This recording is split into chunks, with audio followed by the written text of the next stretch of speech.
SER Podcast.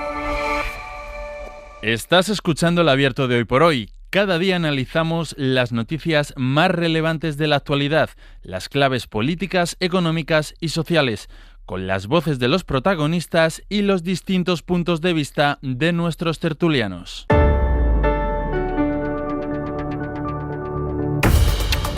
Y esto significa, por la hora que es, por la música que suena, que abrimos el tiempo de la tertulia, del análisis, que nosotros lo llamamos el abierto. Desde hace además un montón de tiempo. Cristina de la O, muy buenos días. Hola, ¿qué tal? Buenos días. Bienvenida. ¿Me decías que es tu última semana? Sí. No es necesario decirlo tampoco. Es de mal gusto, ¿verdad? Bueno, que Cristina se va de vacaciones. José Enrique Monrosi, ¿qué tal? Buenos días. Muy buenos días. No es tu última semana. No, aquella última semana ya hace... Ya está en el recuerdo. Ya hace. Vale. Carla Turró, en Radio Barcelona. Hola, Carla. ¿Qué tal? Buen día. ¿Te has tomado ya el café?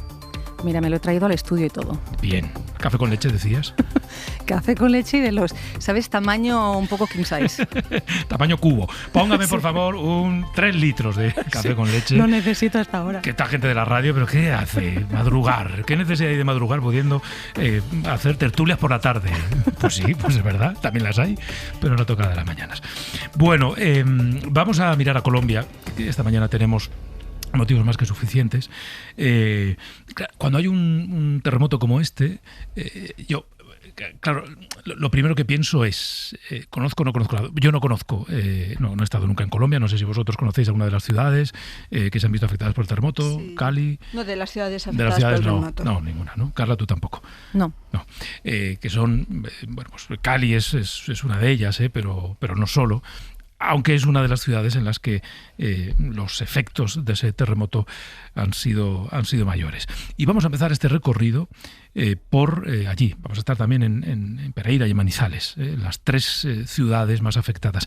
Pero digo que lo vamos a empezar por Cali. Quiero que saludemos a Juan Carlos González. Él es periodista de Caracol Radio allí en Cali. Juan Carlos, buenos días. Hola, muy buenos días, noches acá, apenas vamos a empezar la medianoche, pero bien, todo muy bien, gracias. ¿Cómo estás, Pedro? Oye, Juan Carlos, tú has pasado unas cuantas horas frente a algunos de los edificios derrumbados allí en Cali, porque están siendo horas decisivas para rescatar a la gente que puede haber bajo los escombros. Usted lo ha dicho, Pedro, cada minuto cuenta para salvar las vidas de estas personas que se encuentran bajo los escombros acá en este sector del sur de Cali. El sector se llama Torres de Capri, en un sector residencial del sur donde 2 edificios de 5 pisos que tenían 34 departamentos se desplomaron por el terremoto de 7.4. Lamentablemente hay muchas personas con vida debajo de los escombros y cada minuto cuenta para que esta gente pueda salir con vida.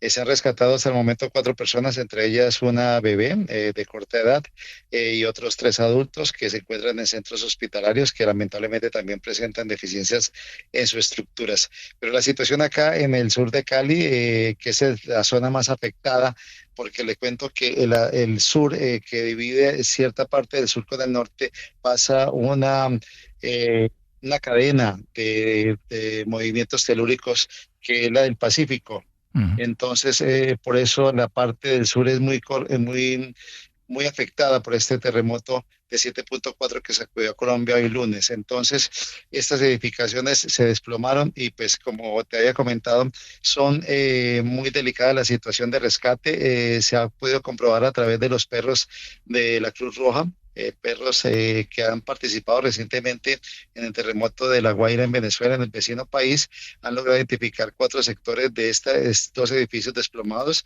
Son 4 brigadas de rescate, que lo que llama mucho la atención es que estas brigadas de rescate no solamente son organismos de socorro, sino con gente que ha llegado del sector, vecinos, compañeros, amigos, que se han sumado a la búsqueda de sus personas que habitan en estos edificios derrumbados. Uh-huh. Hay familias enteras ahí que han podido detectar que están vivas, pero pues llegó la noche, ya vamos a empezar el martes y pues lamentablemente no se han podido rescatar, pero esperemos que así sea, que salgan con vida, pero la situación es bastante complicada. Claro. Hay varios sectores aledaños, Pedro, que están sin luz, sin energía y el servicio de internet está muy deficiente, Pedro. Quería preguntarte por la situación, por lo que tú sepas, claro, en el resto de la ciudad, por los efectos en Cali. Claro, la situación es bastante complicada en varios sectores de Cali, específicamente en el centro se vio afectada varios sectores porque lamentablemente la situación que se presentó ocasionó que varias edificaciones cayeran, sus estructuras, ventanales, igualmente parte de sus puertas, sus techos se vinieron abajo y pues obviamente eso ocasionó que la situación fuera más complicada. Hay un balance preliminar que lo dio a conocer hace pocas horas el presidente de Colombia, que se posicionó coincidencialmente el pasado viernes, acá 7 de agosto, en la misma ciudad de Cali, que se ha visto afectada por este terremoto. El último reporte que lo dio a conocer es de que hay 35 fallecidos aquí en Cali, cerca de 700 heridos, 5.000 viviendas afectadas, hospitales colapsados, 18 de ellos con afectaciones y 39 centros educativos con daño. Y hay más de 188 personas aún desaparecidas. El sector del norte de Cali no se vio tanto afectado, pero sí la parte sur, por esa falla del Pacífico, esa falla geológica que atraviesa el sur de la ciudad, que se ha visto la más afectada. El sur es la parte más afectada donde yo me encuentro dando este reporte. Aquí de noche ya vamos a llegar a la madrugada del martes, pero entonces la situación es bien delicada aquí en el sur de Cali, Pedro. Una cosa más, Juan Carlos, te pregunto por tu experiencia personal, ¿cómo viviste el momento del terremoto? No, de eso uno no está preparado para eso, por más que uno trate de tener las recomendaciones, pero son momentos que uno lo vive, que se desespera, además porque con mi esposa, con mi gato y con mi perro, mi perrita, son momentos difíciles de mucha angustia, que uno tratara de tranquilizarse, pero el movimiento fue muy duro, fue demasiado duro, y más que fue en una hora de apenas estarse uno levantando, a bañarse, a irse a trabajar, a desayunar, a organizar pues el día a día, un lunes laboral. Entonces fue un momento que no lo había vivido nunca de esta magnitud, gracias a Dios, pues no pasó mayores acá donde yo vivo, pero fue un momento difícil de olvidar y uno queda todavía con la sensación, y yo creo que esta noche que nos vamos a acostar, mucha gente aquí en Cali, en Colombia, no va a dormir tranquila pensando que vuelva a pasar un terremoto y que ojalá que no vuelva a pasar, y lo más importante es que la gente que está bajo los escombros salga con vida. Eso es lo más importante, Pedro. Esto es lo fundamental. Pues Juan Carlos González, compañero de Caracol en Cali, un abrazo y muchas gracias por tu testimonio. Con mucho gusto, Pedro. Un abrazo a todos y gracias por su solidaridad, no solamente de España, sino de toda América Latina y Europa. Muy amable, un abrazo, cuídense. Vamos a acercarnos hasta Pereira. Es una de las zonas más afectadas por el terremoto de ayer en Colombia. Quiero que saludemos a Luz Helena. Muy buenos días. Buenos días a todos los oyentes. ¿Qué tal? Tú trabajas en una clínica, ¿verdad? En una clínica de esa ciudad, de Pereira. Sí, trabajamos en la Clínica Confamiliares Aralda, que es una de las principales clínicas que atienden a las personas de Pereira.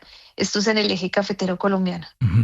¿Cuál es la situación ahora mismo? Porque entiendo que todas las clínicas, hospitales, o sea, cualquier recurso médico se ha movilizado para atender a las víctimas del terremoto. Pues atendemos una emergencia muy grave porque el terremoto pues no solamente provocó heridos, sino también el desplome de muchas edificaciones, entre esas la misma clínica que tuvo bastantes averías. ¿Qué hicimos nosotros desde Confamiliares Aralda? Pues primero, inicialmente, evacuar a todos los pacientes de la clínica. Estoy hablando de 280 personas que tuvieron que ser evacuadas. Las ubicamos en el parqueadero o en el estacionamiento que es al aire libre inicialmente, pero el clima acá es como un verano eterno en Colombia. El sol fue muy inclemente, tratamos de atenderlos, que el sol no los deshidratara. También teníamos el temor de una réplica. Adicionalmente empezaron a llegar heridos de la ciudad porque la ciudad resultó ser muy afectada en total. Estamos hablando de que en Pereira se registraron en las últimas horas más de 100 personas fallecidas. ¿Qué tipo de pacientes tenéis allí? ¿Qué dolencias tratáis? Es decir, estos enfermos que habéis tenido que sacar al aparcamiento, entiendo que han requerido cuidados especiales, claro. Sí, teníamos personas en unidad de cuidados intensivos, teníamos la unidad de neonatal, donde están los bebés, salimos con ellos con sus incubadoras, ellos salimos también con las personas de la tercera edad, personas que estaban incluso en cirugía, tuvieron que salir a ser evacuadas de inmediato porque la clínica presta muchos servicios y todos se suspendieron y automáticamente empezamos hay 2 edificios donde yo me encuentro, la clínica, que es la que les estoy mencionando, pero también está el área administrativa de la Caja de Compensación, que es unas parafiscales que existen en Colombia por ley y que permiten recibir varios servicios a los trabajadores en Colombia. Ahí quedaba el área administrativa y en esa área administrativa fue la que resultó más afectada porque fueron 2 pisos que se desplomaron. Entonces, pues fueron varias emergencias al mismo tiempo. Evacuar a los funcionarios administrativos, evacuar a los enfermos, evacuar a las personas de urgencias, hospitalización, cuidados intensivos. Incluso tuvimos que evacuar a las mujeres que están próximas a dar a luz y que hayan acabado de atender el parto de sus bebés. ¿Qué tipo de heridas presentan quienes están acudiendo a recibir ayuda por los efectos del terremoto? En su gran mayoría fracturas, laceraciones que han tenido que recibir, que les pongan puntos, no sé cómo lo entiendan ustedes, Sí.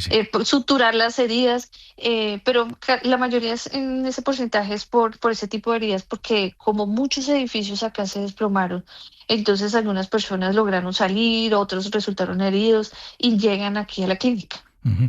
Luz Helena, ¿cómo viviste tú personalmente el momento del terremoto?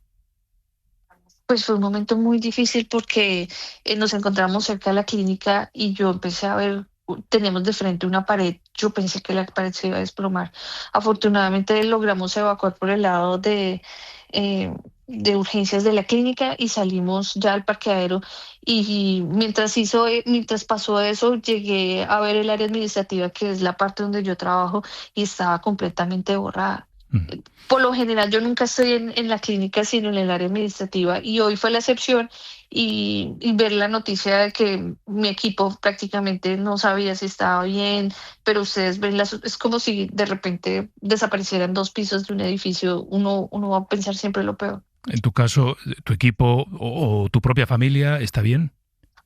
Sí, afortunadamente están bien, pues todos estamos contando los daños, todos estamos contando, no solamente yo, sino también las personas con familia Risaralda están buscando, algunas personas no pasan la noche de hoy en su casa por los daños, otras personas han tenido que ir a donde sus familiares, pero podría asegurar que aquí nadie pasó victorioso del terremoto.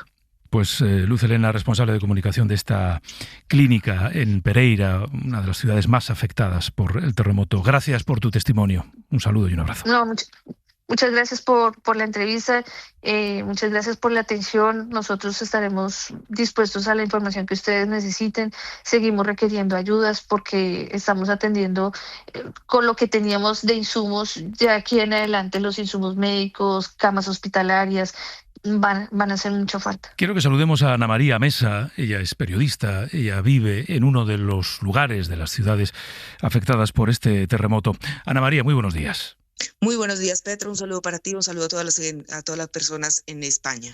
Oye, Ana María, tú vives en Manizales, ¿verdad? Que es una de las ciudades afectadas, pero digamos que no ha sido la más afectada por este terremoto. Sí, Manizales es la capital del departamento de Caldas. Nosotros tenemos una larga tradición en gestión del riesgo debido a que esta es una ciudad ubicada en una zona de alta incidencia sísmica. Aquí tuvimos un terremoto en 1962, otro en 1979, muy cerca de aquí en 1999 ocurrió el terremoto de Armenia, y por esa incidencia sísmica y por estar tan cerca del volcán Nevado del Ruiz, que en 1985 ocasionó la pérdida del municipio de Armero en el Tolima, la gestión del riesgo en este municipio es de alta calidad, lo mismo que la norma de sismoresistencia. Entonces hoy hemos tenido 5 personas que han perdido la vida en los hechos de hoy. Siempre hay edificios colapsados y infraestructura afectada, pero las afectaciones en Manizales han sido mucho menos que, por ejemplo, en Pereira, donde ya cuentan más de 60 personas fallecidas. Y bueno, para no hablar del Chocó, donde fue el epicentro, Cali, Medellín, donde también hubo afectaciones, Petro. ¿Cómo lo viviste? ¿Cómo lo sentiste? ¿Dónde estabas? Yo me encontraba a esa hora en el gimnasio. Mi mamá y mi hermana estaban en la casa que compartimos las tres. El gimnasio en el que yo estaba era una primera planta. Salimos a la calle. La verdad es que si te lo describo como lo sentí, fue una licuadora completamente. O sea, la fuerza de la tierra fue increíble en ese momento. Mi preocupación más grande era mi mamá y mi hermana, que estaban en un quinto piso más 2 de parqueaderos. Esto es un 7º piso. Y sé que el edificio en donde estamos pues se mueve mucho, resiste muy bien y resistió muy bien el edificio, pero también se mueve mucho, y mi gran preocupación era pues saber ellas cómo estaban. El sismo fue largo, entre 90 segundos y 2 minutos es lo que han reportado las autoridades de gestión del riesgo aquí en Colombia, y se sintió demasiado largo. Digamos que eso fue como lo más angustiante, tanto tiempo durante el sismo sin poder saber qué estaba pasando con mi mamá y mi hermana y bueno, el resto de mi familia. Por fortuna todos bien aquí en Manizales. La casa, tu casa, no sé si ha tenido algún daño. Nos decías que, en fin, hay normas de construcción, que son edificios más o menos resistentes. Sí, pero mi casa, sí, es decir, las edificaciones resistieron y estructuralmente mi casa está muy bien, pero sí tiene grietas en todas las paredes tienen grietas. Tuvimos además 2 daños de agua, en el edificio, uno digamos central en el edificio y otro específicamente en mi casa, donde se dañó un tanque del agua y se regó el agua por el edificio, pero ya pudimos entrar a limpiar, a organizar. Hoy no estamos durmiendo allí, hoy estamos durmiendo donde unos familiares en un edificio, en una casa de 2 plantas, pues porque la verdad queremos dormir tranquilas, queremos poder descansar, entonces hoy estamos acá, pero el apartamento y mi casa están bien. Hasta esta hora que tenemos esta conversación, que grabamos esta conversación, ¿habéis sentido alguna réplica más? Ha habido más de 20 réplicas, si no estoy mal, pero todas en San José del Palmar, en el Chocó. Eso no está tan cerca de Manizales, en donde estoy yo. Y esas réplicas se han sentido muy levemente aquí. Creo que 2 se sintieron en donde yo estoy, pero las más de 20 réplicas que ha habido no las sentimos nosotros en esta zona del país. San José del Palmar está más o menos a 6 u 8 horas de camino entre Manizales y esa zona del país. Entonces, este país es muy extenso y pues no hemos sentido aquí esas réplicas, por fortuna. Así que hemos visitado Cali, Pereira y Manizales, 3 lugares en los que el terremoto deja una especial destrucción. Hoy por hoy noticias. Ser podcast. Es verdad que la experiencia me dice, claro, de un terremoto, ¿qué puedes decir en una tertulia? Pues poca cosa sobre el terremoto, nada. Sobre el momento en el que está ahora mismo Colombia, apenas unas horas después, pues poca cosa, salvo que, bueno, pues que ojalá la cifra de víctimas no aumente mucho. Hay, sin embargo, una dimensión política, en este caso, ¿no? Lo estamos comentando ahora con Monrossi, que tiene que ver con el presidente colombiano que acaba de tomar posesión el pasado viernes, ¿no? Antes le escuchábamos decir, en la era del tigre. O sea, vayan acostumbrándose a este señor de la Espriella, porque quiero decir, es un Milei. Habla de sí mismo como el tigre. Y bueno, en la era del tigre decía, no va a haber falta de ayudas a Chocó, que es la región más afectada por el terremoto. Estaba viendo ahora unas imágenes, además, ayer de una comparecencia suya para hablar de ayudas a las zonas afectadas por el terremoto. Y él se dedica a lanzar besos y a sonreír y a casi reír, ¿no? Y a saludar a la gente que debía estar asistiendo a esa rueda de prensa. Bueno, todo un personaje que 4 días después, en Monrossi, se enfrenta a una crisis de este tipo. Pues sí, la verdad es que inquieta, ¿no?, tener a este tipo de personajes al frente precisamente de catástrofes como esta, que además no se pueden predecir, que son desastres naturales, bueno, pues que son una tragedia absoluta para la población, pero claro, el personaje, viéndolo, escuchándolo, no puede resultar más inquietante. Estamos acostumbrados además a que este tipo de populistas, en este caso de extrema derecha, pues entre sus principales virtudes no esté precisamente la gestión de lo público, ¿no? Parece que tienen un interés político en otra cosa, son buenos a la hora de lanzar eslóganes simples, pero la gestión de lo público precisamente no es ni su principal inquietud ni su principal virtud.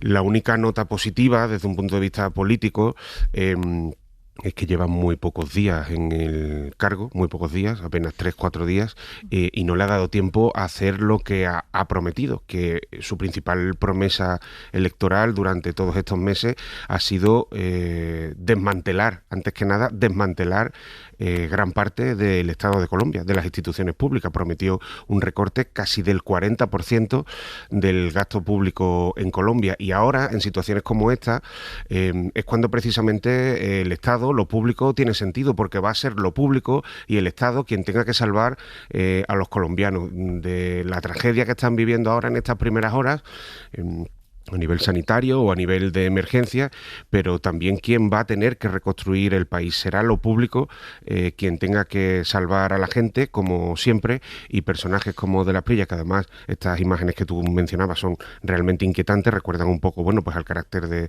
Donald Trump o de Milei, riéndose ahí en plena catástrofe y frivolizando, pues se va a demostrar lo que decía, ¿no? Que lo público es lo que va a salvar a los colombianos de esto. Carla, y luego Cristina.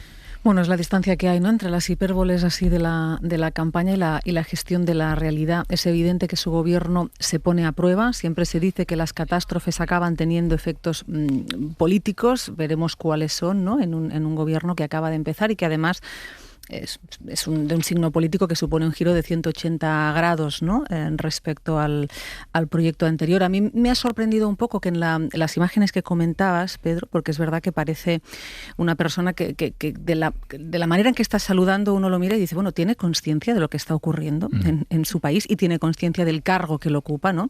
Y ha hecho referencia a Jesucristo, ¿no? Él decía pues que Jesucristo nos ayude y que esté con Colombia, y con todo el respeto, evidentemente, para la religión y para las personas religiosas, pero uno tiene que saber el cargo que ocupa, y en las cuestiones de la tierra son los hombres de la tierra y concretamente quienes ocupan las instituciones, ¿no?, quien tiene que hacerse cargo. Veremos, ¿no? Veremos, porque es muy pronto, pero en todo caso yo creo que de alguna manera se da de bruces contra la realidad de lo que supone la gestión frente a esas hipérboles de las cruzadas contra lo público. Cristina. Pues eso, bienvenido a la realidad y a la gestión. Yo no soy muy optimista. Es verdad que Colombia va encadenando algunos presidentes bastante cuestionables, y este, digamos, es un poco porque estaba Petro, que también le gustaba hablar mucho hacía también una política muy basada en la testosterona. Ahora tenemos un personaje que podría ser, yo creo que tú lo has comparado, un Milei, un estilo Milei, que puede salir mal. Sinceramente, soy bastante pesimista sobre cómo se va a resolver. Siempre es muy difícil gestionar una crisis, lo hemos visto en nuestro propio país, ¿no? Las gestiones de la crisis, lo complicadas que son, y encima, bueno, si estás en países con las instituciones debilitadas, que no tienen una buena red de asistencia de sanitaria y de emergencias y de asistencia a los ciudadanos, pues no tienen buenas perspectivas los ciudadanos colombianos que se han visto afectados por el terremoto. Porque además al nuevo presidente le toca gestionar esta crisis con los recursos y la estructura del gobierno anterior. Evidentemente a nadie le da tiempo en 4 días a, yo qué sé, organizar un nuevo sistema de protección civil, por decir algo, ¿no? O tomar decisiones. Estoy viendo las reuniones en las que aparece gente con gorra que pone bomberos o armada. Pues hombre, evidentemente tiempo no ha tenido de rehacer o deshacer, que esto es lo que decía Monrosi, que en realidad llega con las promesas de deshacer. La semana pasada, que echábamos un vistazo a la situación en la que está Latinoamérica desde el punto de vista político, recuperábamos un corte, nosotros llamamos corte en Radio a los Sonidos, de un fragmento de una intervención de Milei, que resumía muy bien cuál era su ideología, ¿no? Ese momento en el que dice: Ministerio de Igualdad, ¡fuera! Ministerio de Obras Públicas, ¡ráquete fuera! Lo eliminaremos, ¿no? Es un poco esta ideología repetida también en Colombia, ¿no? Sí. Claro. Acabar con la estructura pública, ¿no? Porque entienden que es un peso oneroso para un país que tiene que tener una gestión más desde el punto de vista empresarial. Por eso digo que la única buena noticia política que se me ocurre es que este señor no ha tenido tiempo de hacer lo que quiere hacer, de desmontar nada. Y desgraciadamente, ante tragedias de este tipo, lo vimos también en la pandemia, por ejemplo, ¿no? A nivel global. Bueno, pues vienen a caerse todos esos mitos del anarcocapitalismo o neoliberalismo extremo que viene a decir... Oye, lo mejor es que aquí nadie pague impuestos y que cada uno se pague lo suyo. Porque tú te puedes pagar algunas cosas si te va más o menos bien en la vida, te puedes permitir el lujo pues de pagarte la seguridad privada de tu casa o un colegio de pago para tus hijos, pero cuando hay un terremoto como este, o hay un incendio de primera magnitud, o hay una pandemia, o hay una dana, es fundamental que haya unas instituciones públicas y un Estado...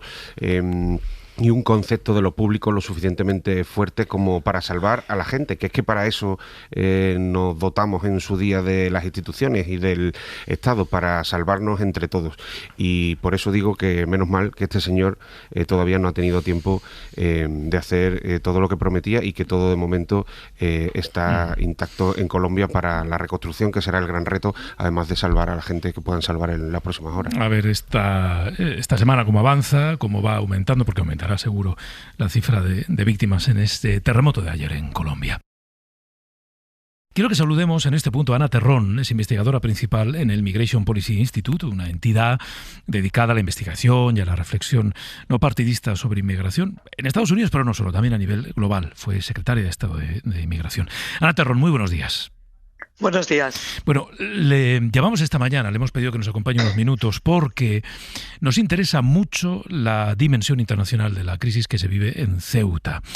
No sé si usted considera que esta crisis está actuando como una especie de agente precipitador, ¿no?, de ciertos discursos desde ámbitos de gobierno, ya no hablo en redes sociales, que nos comentaban ahora nuestros compañeros, de ciertos discursos de eso que se llama, bueno, no sé, la internacional ultra, y no solo en Europa. ¿Por qué lo ocurrido en Ceuta está inflamando esos discursos? Desde luego, el impacto internacional de este evento ha sido mayúsculo. Creo que tiene que ver con la fuerza de la imagen. Hay una imagen que ha retratado voluntariamente una especie de invasión, y eso ha eliminado todos los detalles, la especificidad de Ceuta, la crisis migratoria o geopolítica, y desde luego ha sido usada como un elemento más dentro de esta narrativa global que empujan determinados actores, en la que se intenta retratar la inmigración como uno de los problemas de nuestro tiempo, de forma muy paradójica, porque estamos en un tiempo en el que se mueven las mercancías, se mueven las ideas, se mueven las personas también, pero por alguna razón, ese elemento de la migración que evoca un racismo que históricamente ha funcionado en muchos momentos es lo que ahora se pretende usar como elemento divisivo y como elemento muy contrario a las sociedades cohesionadas. Y eso se ha utilizado en la imagen de Ceuta, se ha utilizado en este sentido, desde luego. Y ese elemento entiendo que explica algo que nos está sorprendiendo estos días, ayer mismo, ¿no? Esta alianza, al menos en el discurso contra la inmigración, de Italia y Dinamarca, que son dos gobiernos que ideológicamente deberían estar alejados, ¿no?, pero que han terminado por compartir, que no sé si esto le sorprende, señora Terrón, este discurso xenófobo sobre la inmigración irregular y sus riesgos de seguridad. Ni me sorprende ni es nuevo. Solo hace falta recordar la época de los ministros de Interior, Schröder, Manuel Valls, que es en la misma línea que Sarkozy, para tener en la cabeza situaciones iguales, ¿no? En Europa hay un hecho paradójico. Hay un acuerdo sobre las políticas de migración en términos de control de frontera, que se llama Pacto Europeo de Migración. España está allí. Nadie puede acusar al actual ni a otros gobiernos españoles de ser laxo en el control de fronteras. Ceuta tiene 8 kilómetros de valla de seguridad, incluso criticada por extrema por parte de algunos actores. Sin embargo, se debate, como en los últimos 30 años ha hecho, entre este acuerdo, este control de frontera, esta unidad en ese sentido, y unas políticas nacionales y sobre todo unas narrativas en el terreno de la política, no de las políticas, muy distintas. Yo lo resumiría diciendo alguna gente no es capaz de reprimir la fuerza que tiene el mensaje contra el otro en las arenas nacionales, y eso sucede en un ámbito y en otro. Otra cuestión es que haya que resolver muchísimas de las cuestiones que tenemos en este momento encima de la mesa y que nos llevan a pensar que nuestras sociedades tienen un grado de cohesión menor del que tenían hace años, y la inmigración se incardina aquí. Pero ese escenario de unidad y políticas de gestión y de control de fronteras que desde luego permiten el funcionamiento de Schengen y deberían permitirlo aún más, y unas políticas nacionales más una capacidad o una, digamos, falta de control en el uso de determinadas narrativas relacionadas con estas políticas nacionales es lo que tenemos. Y al final de esta narrativa hay algo que ha funcionado siempre y lo sabemos todos y lo sabe quien se dedica a la política, pero que también ha causado los mayores desastres en nuestros territorios, que es el racismo. Oiga, el empuje de estas ideologías, de esta narrativa global o aplicada en términos europeos a casos concretos, ¿cree usted que el empuje de estas ideologías, de esta, digamos, aproximación al fenómeno de la inmigración, puede acabar provocando un repliegue mayor, un repliegue europeo? Creo que, desde luego, si se produce, no va a ser por la inmigración, porque hay políticas de inmigración que funcionan, hay situaciones en las que se, desde luego, puede gestionar esto de forma razonable. El uso político de la migración junto con otros mensajes y discursos que empujan al repliegue pueden ser desde luego un problema, pero en la Unión Europea esto tiene un cariz y unos matices muy importantes. Es que es disolvente para el propio proyecto, porque al final es muy difícil poner una frontera en quién es el otro, y la Unión Europea se basa en la confianza mutua entre estados diferentes. Y cuando eso se rompe, cuando el otro es el problema, es muy difícil que se sostenga a nivel europeo. Es muy difícil que no empecemos, y ya hemos tenido episodios de ese tipo, a culpar al otro dentro de la propia Unión Europea. Y eso realmente no solo sería un repliegue, sino un elemento disolvente y muy incapacitante para la propia Unión. Una última cosa, señora Terrón. Le pregunto por el contrapunto, porque estamos analizando con usted la actitud, el discurso que mantienen países como Dinamarca e Italia ahora. Usted misma nos decía, en otras crisis fueron otros gobiernos de otros países quienes tuvieron posiciones similares. Le pregunto por el discurso contrario. Quiero decir, ¿cómo debería responder Europa o los países que creen en otra aproximación al fenómeno de la inmigración? Incluso cómo debería responder el gobierno español. No, en todo caso, no le estoy diciendo que le dé consejos a Pedro Sánchez sobre cuál puede ser la respuesta, pero entiendo que frente a un tipo de discurso hay que levantar otro tipo de discurso. Por un lado, yo creo que los ciudadanos tienen derecho a pensar en que tienen un sistema de gestión de fronteras y de control de entradas y salidas que funciona. Pero por el otro lado, el discurso focalizado en esto nos impide hablar de otras cosas. Pienso que las políticas de integración en Europa han funcionado. Si el conjunto de las poblaciones de origen extranjero, muchas de ellas ya nacionales, estuviesen compuestos por personas asociales, inintegrables, viviríamos en países en los que, desde luego, no se podría salir a la calle. Es decir, hay una inmensa mayoría de personas que viven igual que vivimos todos en la sociedad de forma tranquila y razonable. Hay una responsabilidad política ahí, y es la de contar la verdad, explicar los problemas, pero no cabalgar sobre ellos para sacar réditos políticos, que está solo en manos de las autoridades y está solo en manos de quienes tienen la capacidad de hacerlo, y a partir de ahí, realismo. Las personas tienen que estar en situación regular. Tiene que haber vías abiertas si es que pensamos que los puestos de trabajo que están vacantes deben cubrirse. Debe haber vías regulares abiertas y debe haber un consenso entre sindicatos, empleadores y la sociedad para que funcionen. Y desde luego, si no, vamos a tener que replantear cuál es el futuro de nuestra sociedad, de nuestro sistema productivo y de nuestro mercado de trabajo.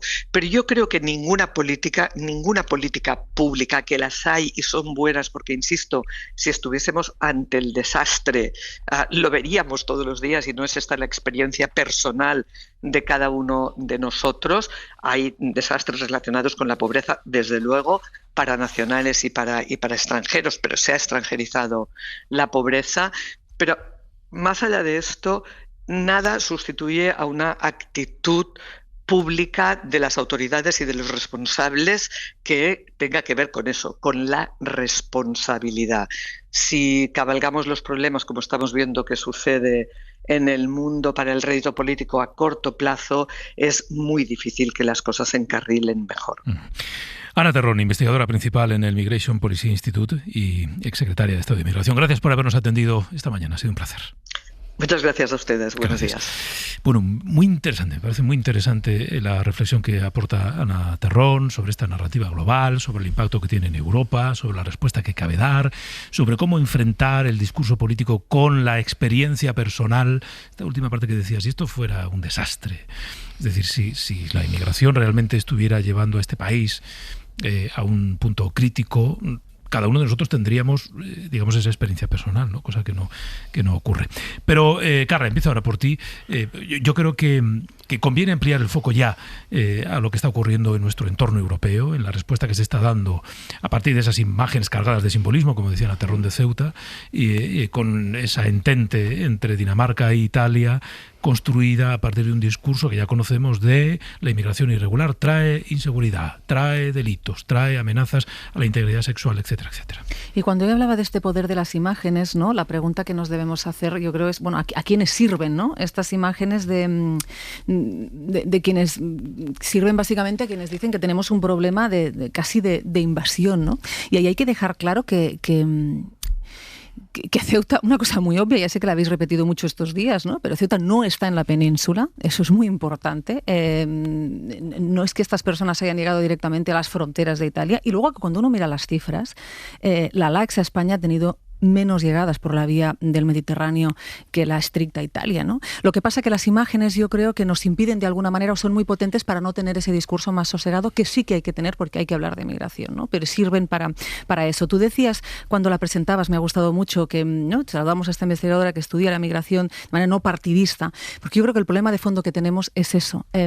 Si tú miras la posición hoy de Italia y de Dinamarca, se explica básicamente no porque tengan unos datos hoy alarmantes, no porque estén llegando las personas que cruzaron a Ceuta a sus fronteras, sino por cuestiones partidistas internas. Meloni tiene la situación que tiene, lo sabemos, tras la pérdida del referéndum, dificultades en la coalición, competición a su derecha, ¿no?, que parecía difícil.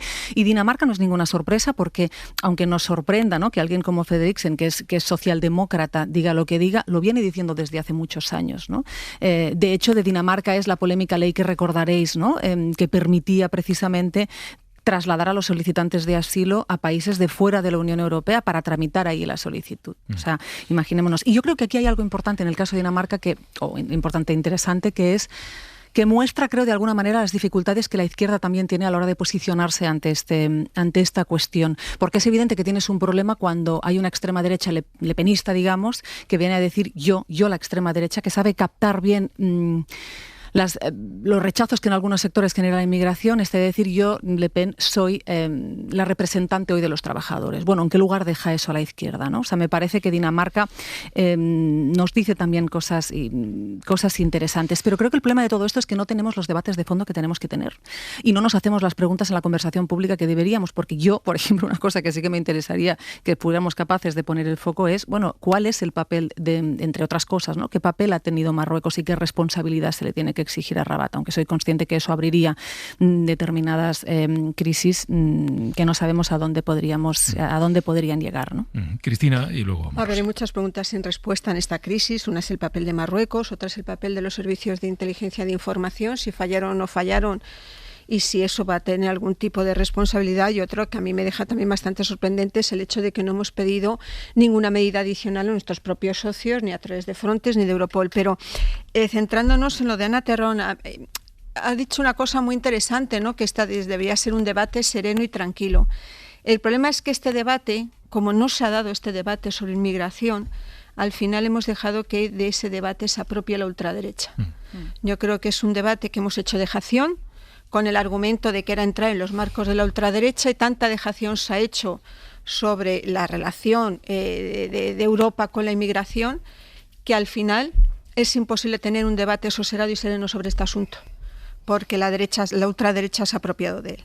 Yo, de todas maneras, quiero recordar que la propia orden ministerial que se publicó el pasado domingo en el BOE para explicar los controles fronterizos con Italia en reciprocidad por la suspensión del espacio Schengen que decreta Meloni, evidentemente por cuestiones partidarias internas y en una clara sobreactuación, utiliza esa argumentación, Dice que los controles, y leo literalmente, tienen por finalidad responder a la amenaza grave para el orden público y la seguridad interior derivada tanto de la presión migratoria en la ruta del Mediterráneo central como de la utilización de dichas rutas por organizaciones criminales, incluida la amenaza terrorista. Es decir, el Gobierno pone negro sobre blanco en un documento publicado en el BOE que la vincula inmigración, lo que nunca se podía vincular inmigración, con delincuencia, inseguridad y terrorismo.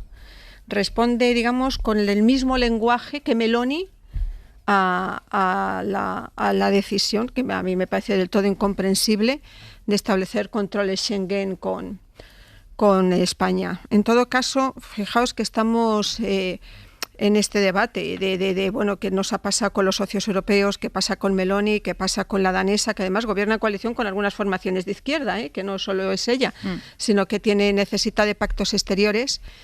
Y sinceramente este debate, sobre todo con Meloni, con el control mutuo de fronteras, que perjudica tanto a los italianos como a los españoles que viajen a uno u otro país, me pregunto en qué medida, sinceramente, beneficia a los ceutís. Es decir, lo único que hasta ahora ha podido considerarse un gabinete de crisis, que fue la semana pasada, que fue un gabinete de crisis telemático, que lo único que supimos de ese gabinete de crisis era la decisión sobre Italia, pedirle a Italia que depusiera su actitud. Quiero pensar que esto ayuda en poco o en nada a la situación que ahora vive la ciudad de Ceuta. Hoy por hoy noticias. Ser podcast. Estamos ampliando un poco la mirada a lo que sucede sobre el terreno en Ceuta para entrar en el análisis de la respuesta que se está dando a nivel global en esta narrativa común, compartida, de la que hablábamos antes con Ana Terrón, que tiene, digamos, como paradigma aquí en Europa la posición de Italia y de Dinamarca. Bueno, sí. A mí me parece muy interesante esa repentina, inesperada coalición de intereses xenófobos y racistas por parte del neofascismo italiano que representa Giorgia Meloni. Y bueno, algo parecido a la socialdemocracia tradicional europea, nórdica, de Dinamarca, ¿no? Porque es un buen retrato de situación que nos ayuda a entender realmente dónde estamos, cuál es la foto de Europa y cuál es la foto del éxito que están teniendo esos mensajes xenófobos a nivel ya de las altas instituciones. Y que gobiernos de un marcado signo político tan diferente como el de Dinamarca e Italia defiendan lo mismo, un estereotipo racista y xenófobo que dice que las personas migrantes, salvo que se demuestre lo contrario, son todas potenciales delincuentes y amenazan nuestra integridad, nuestra seguridad y nuestra identidad, es el síntoma evidente de que quien va ganando en esto es la xenofobia y la ultraderecha. Cómo la ultraderecha ha conseguido impregnar de manera transversal un mensaje, bueno, que hoy día es absolutamente mayoritario y multitudinario en el conjunto de la Unión Europea. Y cómo eso luego se traslada también a pie de calle, ¿no? Que yo creo que es el éxito real que han conseguido después de muchos años de lluvia fina, de propaganda, de muchos recursos a su disposición para trasladar, bueno, pues ese estereotipo basado además en absolutas mentiras, porque es mentira que las personas migrantes delincan más, es mentira que las personas migrantes, esto era más de los 90, ¿no? Vienen a robarnos el trabajo, es mentira que vengan a robarnos el trabajo, es mentira que delincan más, es mentira que vivamos en sociedades más inseguras que hace 20, 30 o 40 años cuando había menos índices de población migrante, es mentira que usen más, por ejemplo, la sanidad pública y la colapsen, es mentira que se lleven más prestaciones públicas. Basado en todas esas mentiras, pues se ha establecido un consenso muy generalizado, muy transversal, estamos viendo, socialdemocracia, por supuesto derecha conservadora clásica, extrema derecha, neofascismo, que trasladaba a la calle hace, por ejemplo, que chavales, gente joven, gente de cualquier edad, que cobra 1.000 euros al mes y echa un montón de horas extras que no les pagan, pues tenga más rechazo y vehicule su ira a personas migrantes que llegan sin absolutamente nada a nuestro país, que hacia su jefe, hacia los empresarios o hacia los responsables políticos que tienen la culpa de que su situación pues no le dé prácticamente para llegar a fin de mes, o que personas que se las ven y se las desean para pagar un alquiler y que por auténticos cuchitriles pagan 1.000, 1.200, 1.500 euros o están siendo expulsados de sus barrios porque les ha comprado el piso o el bloque un fondo buitre, sin embargo, vehiculen también su odio a menores no acompañados que llegan a nuestro país y no pueden ni comer ni beber. Yo creo que ese es el éxito de la ultraderecha, que además contrasta con la situación, con una situación ya no humanitaria, ni solidaria, ni desde un punto de vista que diría la derecha buenista, ¿no? Sino desde un punto de vista meramente racional. En Europa llevamos 20 años, 2 décadas de declive poblacional. Hay zonas de España absolutamente abandonadas, falta mano de obra en la Unión Europea, donde ya desde hace 20 años, insisto, muere más gente de la que nace. Y a pesar de todo eso, pues lo que triunfa es ese mensaje. Esta gente viene a invadirnos, esta gente pone en riesgo todo lo que somos y esta gente viene a robarnos lo que tenemos. A mí me parece un absoluto fracaso generacional, porque desde luego lo que demuestra la situación que estamos viviendo es que han tenido éxito y están teniendo mucho éxito en sus postulados porque mucha gente les apoya. Carla. Yo comparto la idea de que evidentemente la extrema derecha es quien se ha apropiado del relato, y no solo eso, sino que va, digamos, que lo ha ganado, ¿no? Y que va ganando. De hecho, lo que vemos hoy, creo, es como la inmigración es la fractura de la Unión Europea. Si miramos, hablando de fotografías y fotografías que sirven para entender también el presente, hace tan solo en 2021, ¿no? Recordaréis seguro lo que ocurrió en este caso con Polonia, ¿no? Y la frontera bielorrusa, cuando el gobierno de Lukashenko facilitó la llegada masiva de migrantes para cruzar de manera irregular a la Unión Europea, ¿no? Y en ese momento la posición de la Unión fue clarísima, porque de alguna manera esos momentos de crisis tendían a cohesionar las instituciones y se cerró filas, se impusieron sanciones al gobierno de Lukashenko y de alguna manera se estuvo al lado de Polonia. Bueno, hoy, 5 años después, lo que vemos es que la fotografía de la Unión Europea es otra bien distinta, ¿no? Y que la inmigración fractura sin duda la coalición, porque además los países y los gobiernos atienden a cuestiones internas partidistas. Pero yo creo que también, ¿no? Una cosa importante es preguntarnos, y cuando hablamos concretamente de la izquierda, y en este caso del caso de Dinamarca, que nos cuesta más entender porque estamos hablando de un gobierno socialdemócrata, es, bueno, ¿qué papel debe hacer la izquierda delante de este avance ultra, ¿no? Y yo creo que el problema que tiene la izquierda es que de alguna manera hay cuestiones materiales que son es una mina para la extrema derecha, porque efectivamente hay cuestiones materiales que facilitan que puedan tener muchos votos. Y cuando ahora se hablaba, ¿no?, de que es verdad que evidentemente los migrantes, nadie delinque por ser de un país, ¿no?, y que es evidente que tampoco hacen un mal uso de los servicios públicos. Es verdad, pero es verdad que nosotros vemos cómo se habla de cómo España crece en PIB, y crecemos en PIB porque somos más, pero en cambio no crecemos en PIB por cápita, que eso es una cosa importantísima, porque la gente cuando llega a final de mes o cuando va al supermercado, en definitiva tiene que hacer frente a sus cuestiones, no está viviendo mejor, no tiene la percepción de vivir mejor, ¿no? Y creo que el problema, a ver si se entiende esto, ¿no?, pero que de alguna manera un problema importante para la izquierda es que creo que para abordar algunas de esas cuestiones hay que abordar también, incluso impugnar una parte del modelo económico que han comprado y que es el mismo de alguna manera, o que tiene similitudes también con el que ha defendido la derecha, y que ahí está muy atrapada la izquierda, porque justamente las cuestiones que hay de fondo sí que son la desigualdad, sí que son el PIB por cápita, ¿no? Y que de alguna manera se sirven de cifras macros para decir que se vive mejor, pero no lo perciben así cada uno en su economía. Claro. Exactamente. Sí.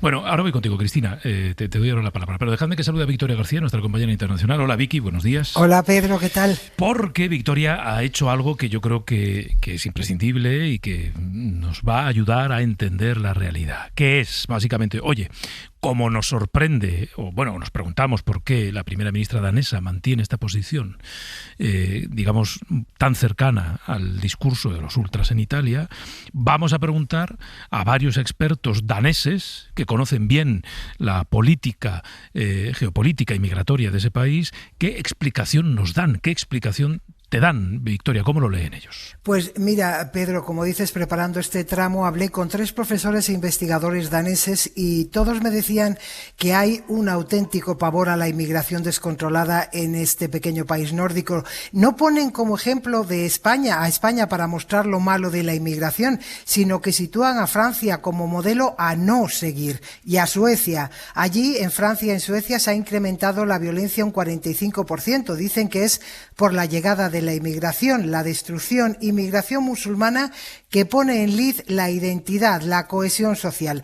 Nosotros hemos grabado a Ida Marie Savio Bamen, que es la directora de la Unidad de Investigación sobre Migraciones y Orden Internacional del Instituto Danés de Estudios Internacionales. Le preguntábamos si Dinamarca tiene un problema migratorio real.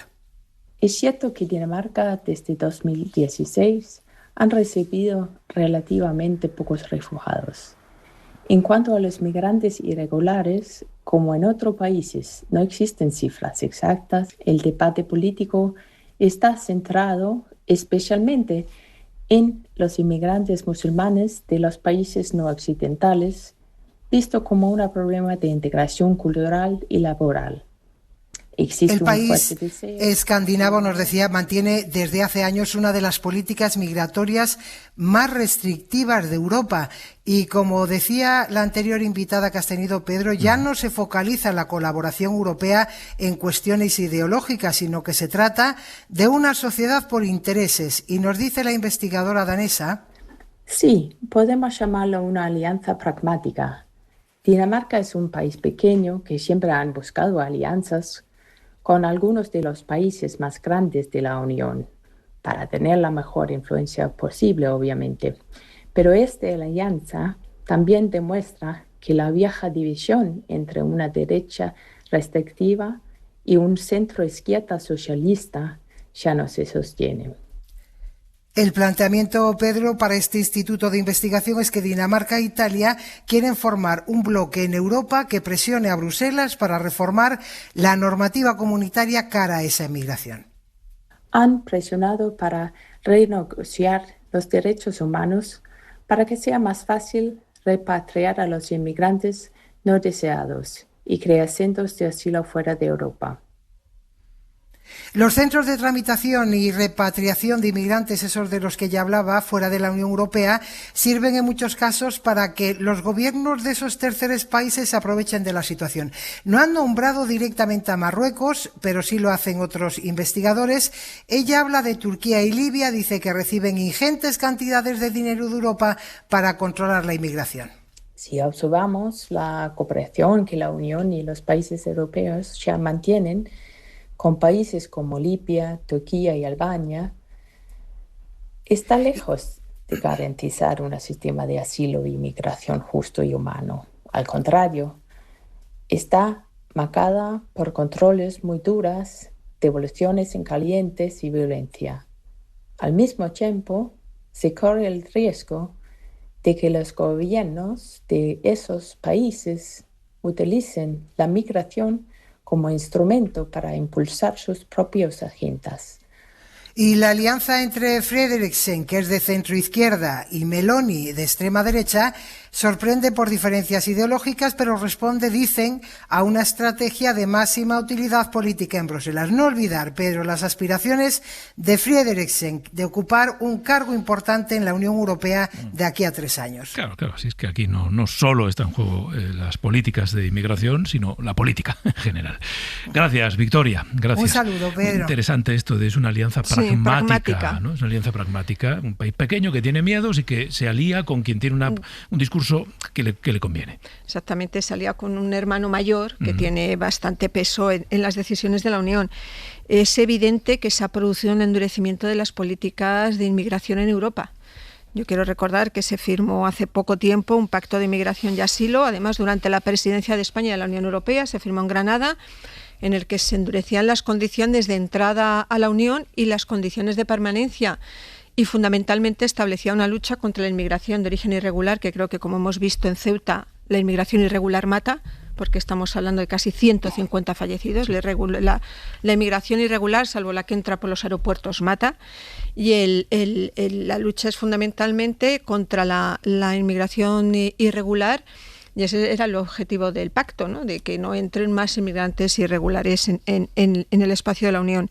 Lo pasado de Ceuta, ha dicho Ana Terrón, que ha creado un impacto internacional mayúsculo, efectivamente, es gasolina para la ultraderecha. Y tenemos un mandato muy claro de la Unión, que es el reforzamiento de las fronteras. O sea, que independientemente de que yo creo que luego Marlaska, en la reunión con los ministros del Interior, logró reconducir en buena medida esa posición mayoritaria de 22 primeros ministros, ¿no? Digamos que regañando a España por lo que había sucedido en Ceuta. Es cierto que luego el ministro consiguió atemperar, pero se nos ha pedido, tenemos deberes que hacer, ¿eh? Nos han dicho que nos tenemos que poner a hacer deberes y asegurar la frontera.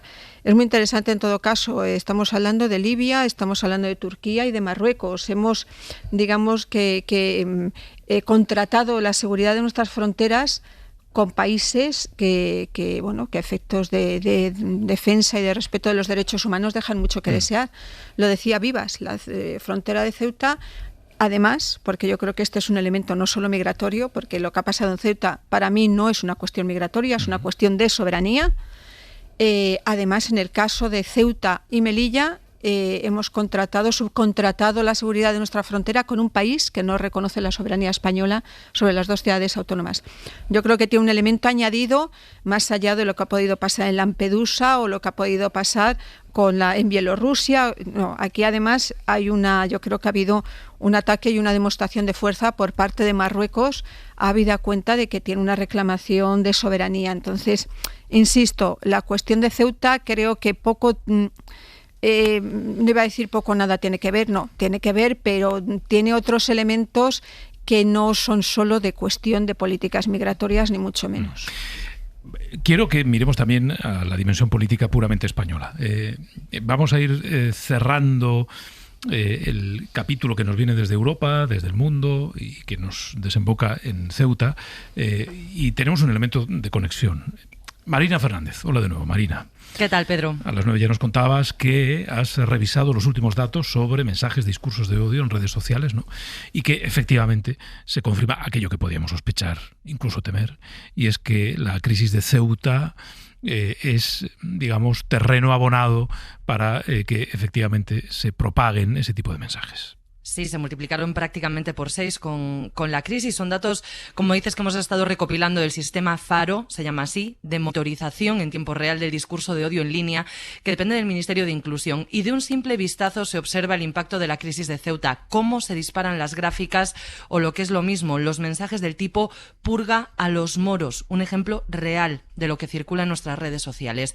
Son publicaciones con un alto grado de hostilidad hacia las personas, fundamentalmente del norte de África, y se multiplican exponencialmente con la tragedia del pasado 30 de julio, como revela el detalle de los datos del Observatorio de la Xenofobia recogidos, recordamos, minuto a minuto. Los mensajes de odio pasan de 1.800 el día antes de la entrada a 6.500 el día después. En total, desde el 30 de julio hasta el 9 de agosto, se han detectado 35.500 mensajes de odio entre Facebook, Instagram, TikTok, YouTube y X. En solo 11 días se roza la cifra de todo el mes de junio, el último con datos totales. La media de retirada de los últimos 30 días, es el dato ahora mismo, es del 41%, lo que significa que más de la mitad de estos insultos, amenazas y bulos xenófobos se quedan circulando en nuestras redes sociales.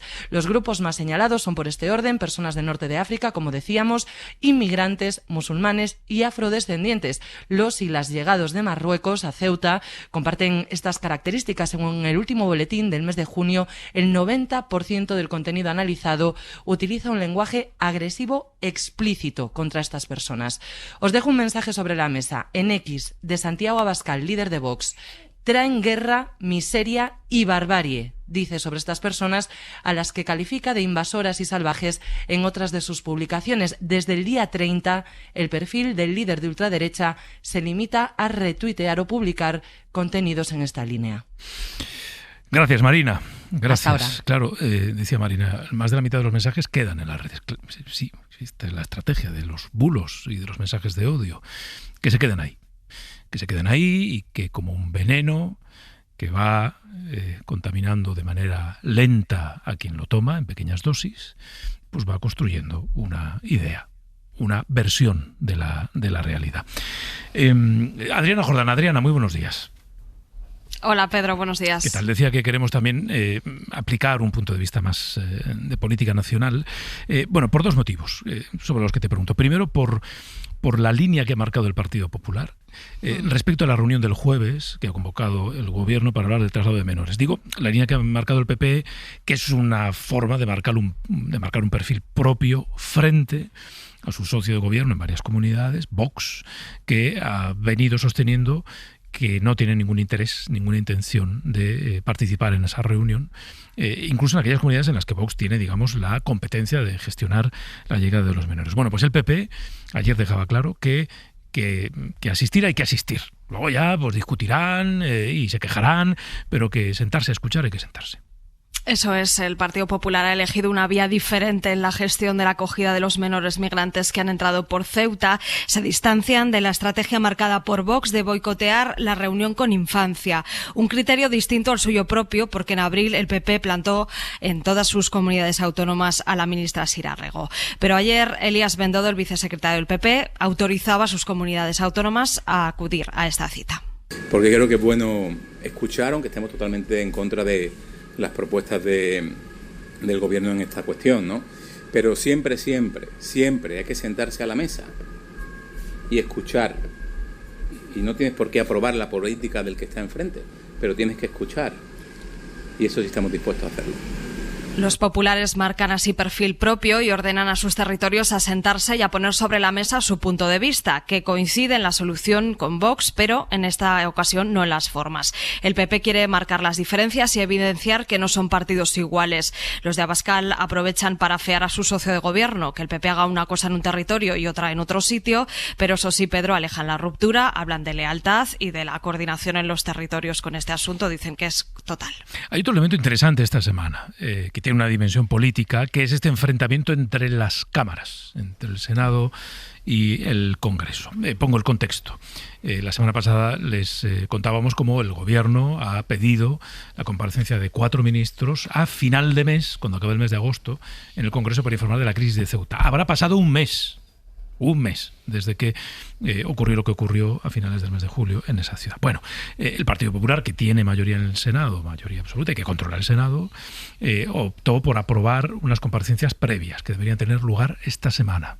Y aquí, Adriana, hay un choque, ¿no? Una especie de choque de legitimidades, si queremos, ¿no? Porque el Senado defiende que no es Cámara subsidiaria respecto al Congreso y que, además, oye, los ministros deberían comparecer.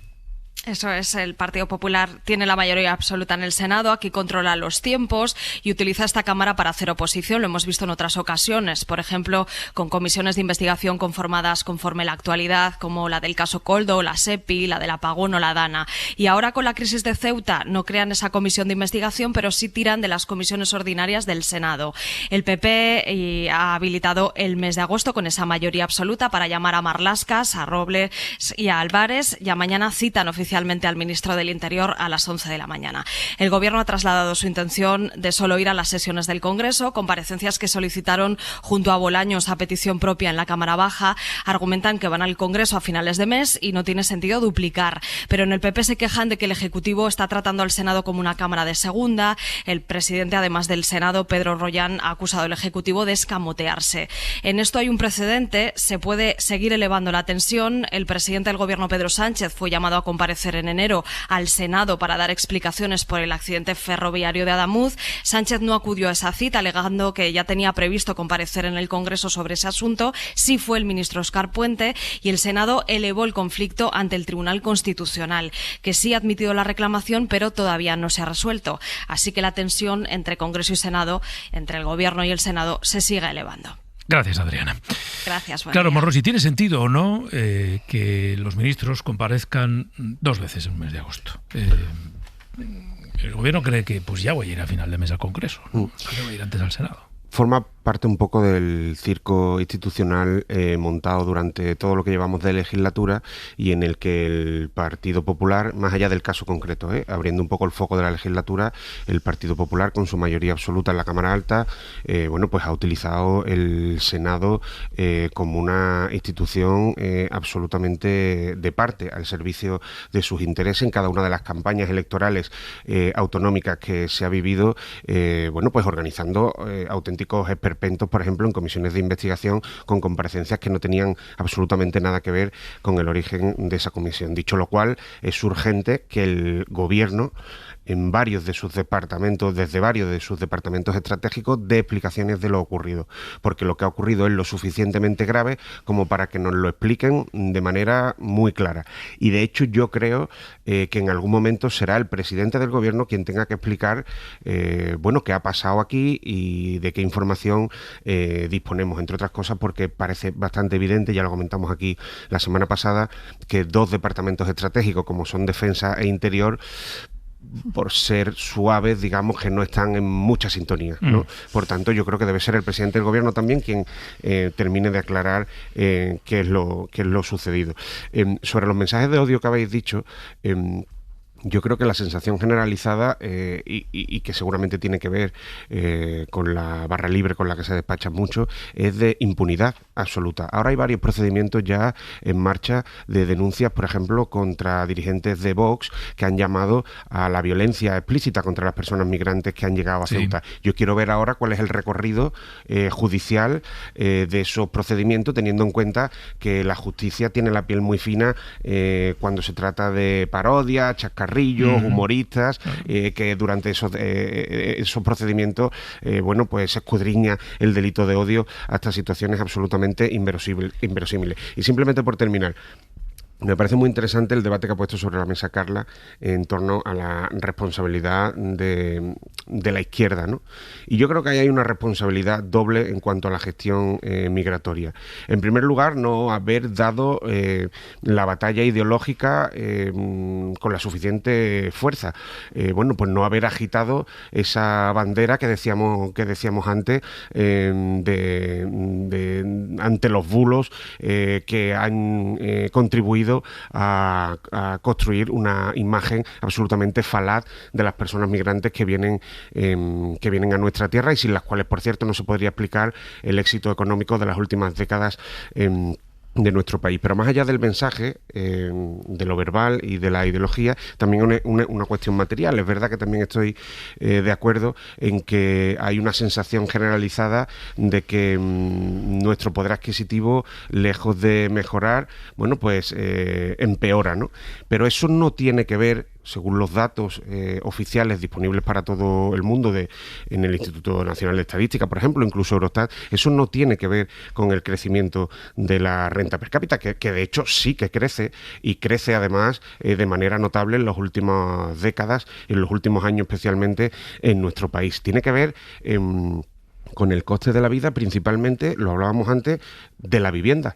La gente no ahorra más ni vive mejor porque dedica cada vez más parte de su salario, aunque sus salarios crezcan, a pagar el piso. Y esa sí es una invasión que estamos viviendo y sobre la que los poderes públicos normalmente no ponen el foco. Sí que estamos viendo nuestros barrios invadidos por fortunas extranjeras de todos los países, de todos los rincones del mundo, que son ricos, que se compran nuestros bloques, que se compran nuestros barrios y que nos expulsan. De esa invasión los políticos hablan poco. Voy contigo, Cristina.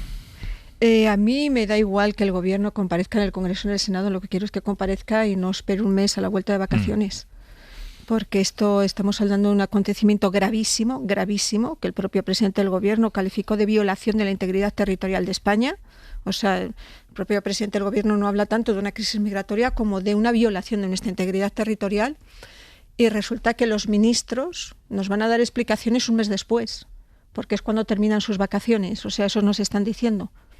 Yo, con el tema del Senado, es verdad que, fijaos que el Senado era una cámara absolutamente ignorada hasta que fue el propio Zapatero el que le quiso dar relevancia al Senado.